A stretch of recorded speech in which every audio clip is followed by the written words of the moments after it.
Hello Saxo fans, episode 19, welcome back. It's been about a month since the last episode. I would like to have done it a bit sooner really, but to be honest I've spent so much money recently on loads of other stuff, not just the project, but I just needed to go, oh hang on a minute, and just back it down a little bit. So I spent the month refurbing a load of old parts that I don't need anymore. So things like all the suspension components that I had from the last episode. I had 2 pairs of lower legs that I didn't need anymore, so I've refurbished all of those and done the whole electrolysis and bead blast and paint treatment on those and sold those on.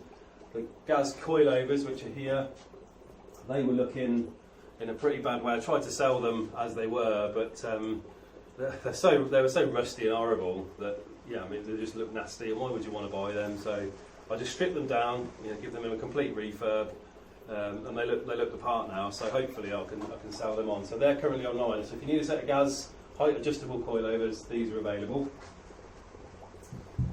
Also refurbed the anti-roll bar, which is sat down here. That one had all the same treatment as the other stuff. So that's what basically I spent the month doing, albeit I did a couple of other little bits as well, so which I'll show you in a sec on the car, and which sort of links to today's video content. So you'll notice an engine stand. I bought a pair of those off eBay, about 48 quid each I think they were. The reason I bought 2 is I want to have the C2 VTS engine on one stand. I want the Saxo engine on another stand, side by side, and I'll strip them down together. Obviously I'm going to take the best elements of each engine and combine it to make the strongest and best performing engine. But that's not for the winter yet. The whole engine side of things is going to wait until the weather really turns cold and bad, and I can build that in the garage out of the murder tent. So the plan is to get the engine out and the gearbox out in this video. I'm going to hire a crane to do that, and then from there obviously I can fully refurbish the engine bay. There's a bit of welding to do, there's all of the Raptor bedliner to do, loads of tidying, loads of refurbing of all the power steering. So yeah, plenty to be getting on with, but for now we're going to go and have a look at the car, show you what I've taken off. It looks pretty scary, but yeah, I assure you it's all up here. Hopefully I've had to put it back together, and then we'll get the engine out. So let's get on it, shall we?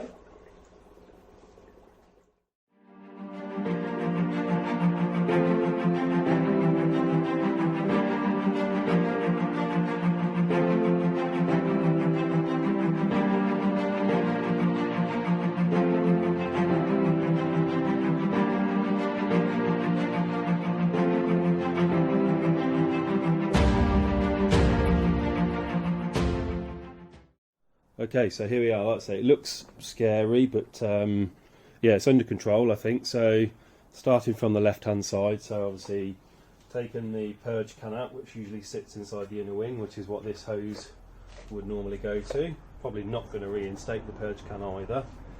And then obviously lifted the ECU, which obviously normally sits over here. Just pop that over there for now. This is one of the panels that's going to be repaired. You see someone's done a repair in the past that's not particularly great. And then moving over to the other side, you can see there's a nice hole here, so this whole panel is going to come out and be patched up with a whole new panel. And then other bits in the engine that need to come off, so things like clutch lever, that's all come out and out of the way. Coolant hoses for the heater matrix, that's all disconnected. The clutch cable, that's all disconnected. Power steering cable up here, that's all out the way. So that's pretty much it. And obviously, all the radiator and the fans are obviously already off. I've taken the slam panel off that where the headlights mount to. Obviously the battery is typically here, or obviously in the back of the car, so I didn't have to worry about that. The only things I've got left to disconnect are the gear rod, the selection rods, so I'll pop those off. And I've got the lower engine mount at the back to do as well. So, but I figure I'll do all that when the crane arrives. So, yeah, like you say, it's pretty much there now. So let's get the crane sorted, and then we'll lift it out.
Right, engine is ready to come out.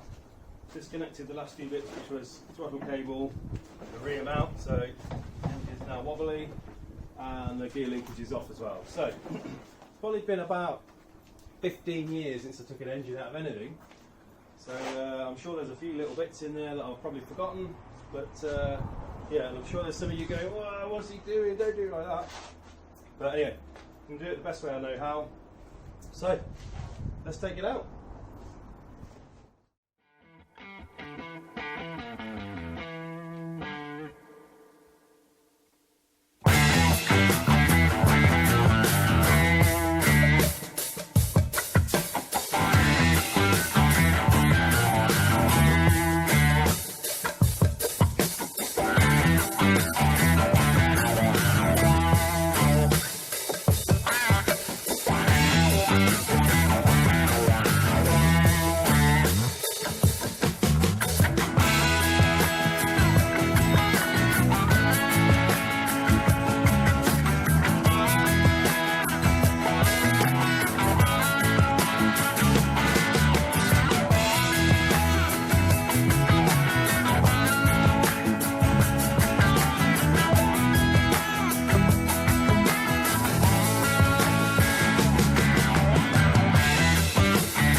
There we go then. So, one VTS engine removed with the gearbox still attached.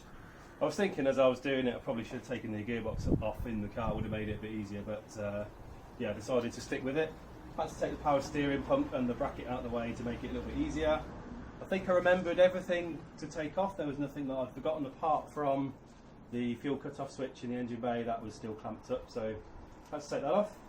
Obviously a bit of a jiggery pokery in getting it out, but yeah, so I'm going to take the gearbox off in a minute and we'll get it on the other stand. But first of all, time for some lunch.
Right then, Saxo fans, so an eventful episode.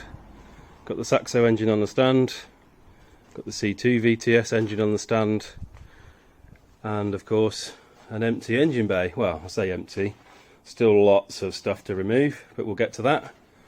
I've got my replacement panels from Danny, so I need to cut out the nastiness and put those fresh ones in.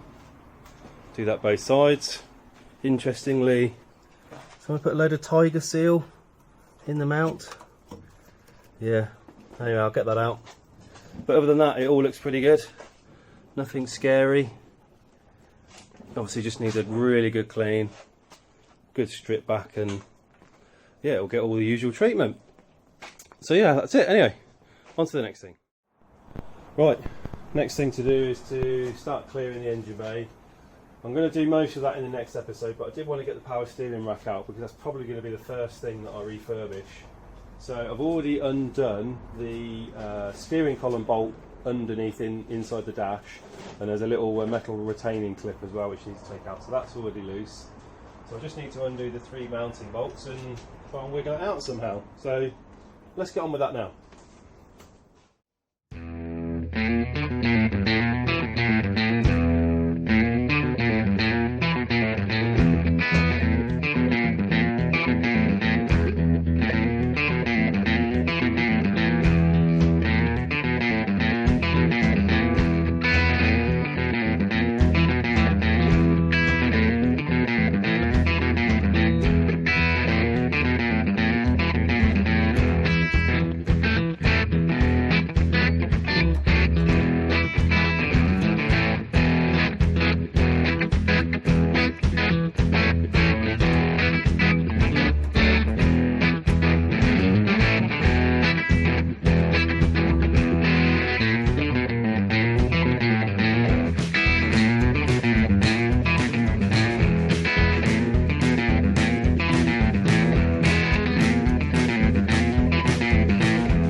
Saxo fans, so that is the power steering out.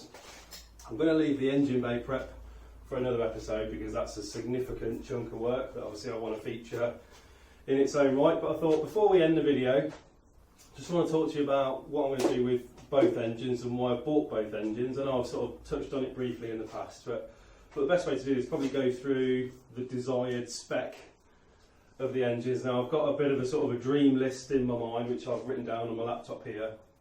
I'm pretty sure I wouldn't remember it all off the top of my head. So the plan is to use the Saxo VTS, a TU5 block, which is supposedly stronger than the C2 block. I don't know how or where or why, but that's just what I've heard and read. So I'm going to use my original Saxo block. Now that will obviously need re-boring and re-honing potentially, because obviously it's done 110,000 miles. So yeah, that'll obviously need sorting, which will obviously give me the opportunity to potentially go to a slightly larger piston. There are obviously got some off-the-shelf options. I'm going to retain the standard crank, obviously assuming that it's okay. From there then, we're going to go for a set of forged rods and low compression forged pistons. I think the pistons can go up to 80mm from what I've seen. I think they're a 78.5 as standard. So yeah, I'll assess that as I take it apart and see what happens. So working from the bottom up then, original Saxo sump with a baffled sump in there. Obviously all the ARP hardware, bolts and all that kind of stuff I'll do. Everything will get new gaskets, seals and all that kind of stuff. They'll stick a new water pump in there. I'll have a look at the oil pump and see if that needs replacing. If it does, I'll stick a new one on. So moving our way up then, so if we've got a short block built, cylinder head, and this is where it gets a little bit interesting. This is why I bought the C2 VTS one. So effectively this cylinder head will bolt straight onto this block. The advantage of using this cylinder head is it has a 1mm larger intake valve than the Saxo did, which is probably where the 5 horsepower extra came from when Citroen quoted these. These were 120 or 118 or something like that, and these were 125. So I just thought, well, I might as well use that, because what I really wanted was the C2 intake manifold, obviously a cast intake manifold to replace the plastic one. So obviously because this bolts to the cylinder head, I can use that straight as it is. I will need to convert the throttle to run a Saxo throttle on this intake. There's a little adapter plate you can buy, so I'll get that done. I'll get everything port matched where necessary. I'm not sure on whether I'll sort of do all the whole polishing stuff and get it all gas flowed. I think with perhaps with boosted applications you might not need that so much. Obviously, you know, for NA I think it's obviously a bit more critical, but I'm going to do a bit more reading on that before I decide. I've already procured a set of CapCam 743, pair of those, so they will go straight into, well, both engines really. Obviously into the C2 cylinder head.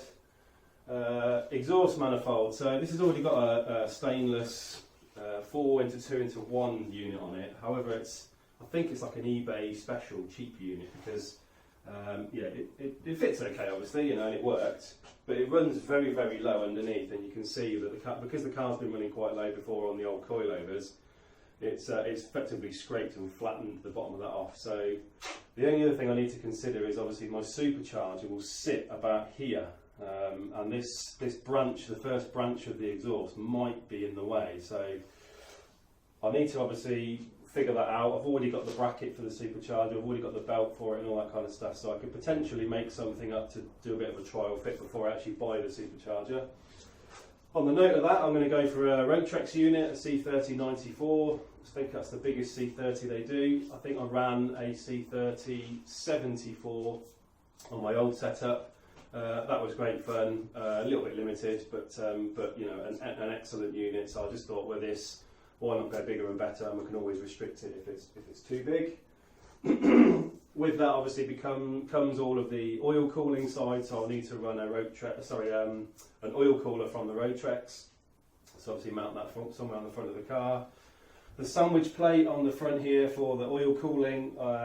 This is obviously a water cooled sandwich plate at the moment, so I'm going to put that into a Mocal cooler for the front of the car. And then lastly, I guess, intercooler and radiator setup. So if you remember a little while ago in some of my older vids, I had a GMC Pace intercooler. I've managed to find the matching radiator so they actually bolt together those units, which is what I used to have on my old red one. It's a great setup, really works. The only issue I've got is they're just a bit battered. And I feel really awful putting something so average onto the car that's going to effectively look brand new. So I'm just toying with the idea at the moment of getting them completely remade, obviously using the examples I've got. So yeah, anyway, I've got that sort of in the pipeline. Injectors, I haven't figured out what injectors to use yet. I think there's a number of options. I think Megane RS injectors fit. You can go for a set of Pico injectors. I think there's loads of options out there. It just sort of depends on what size I need and all that kind of stuff. And then I guess the last thing is mounts. Obviously I'm running Vibrotechnics mounts all round, I think, with just a polybushed rear one. Yeah, I think that's probably about it. Obviously the BE gearbox is on the floor down there, so that'll obviously bolt straight to my block. And obviously I've got to sort out that whole debacle. I wish there was a guide online, a proper guide online of how to do it, because nobody tells you anything and it's so difficult to find the information out. So anyway, we're figuring it out slowly but surely. So I thought I'd just give you a bit of an oversight as to what's going to happen with the engines. Like I said, my real focus is to get the engine bay done. So essentially what I'd like is the whole car finished in terms of engine bay, welding, paint and all that kind of stuff, all the power steering bolted back up, so I can just come in here over the winter and just do the engines. I've also got a mind on the fact that I'm having an extension next year and the car needs to be rolling, so things like, obviously I'm glad I've got the suspension sorted, so when the car is, and the engine bay is all done, I can bolt the suspension back up and I can push it out of the way and move the car ready for the house extension, so which will free me up nicely to do the engines, and that's the plan. So unfortunately this is the really exciting bit that I really want to be doing, but actually I've just got to be patient and just wait, and we'll feature these in a later episode. So that's about it. I hope you enjoyed this episode. Lots of engine bay stuff, which might be a bit tedious, but it needed to be done. So yeah, next episode is going to be more engine bay stuff, but hopefully refurbing some of the items and getting them look nice and ready to go back on. So as always, thanks for watching. Yeah, abide by the YouTube algorithm, click like, subscribe, leave comments, whatever you like. And that's it. So thanks again, see you again next time.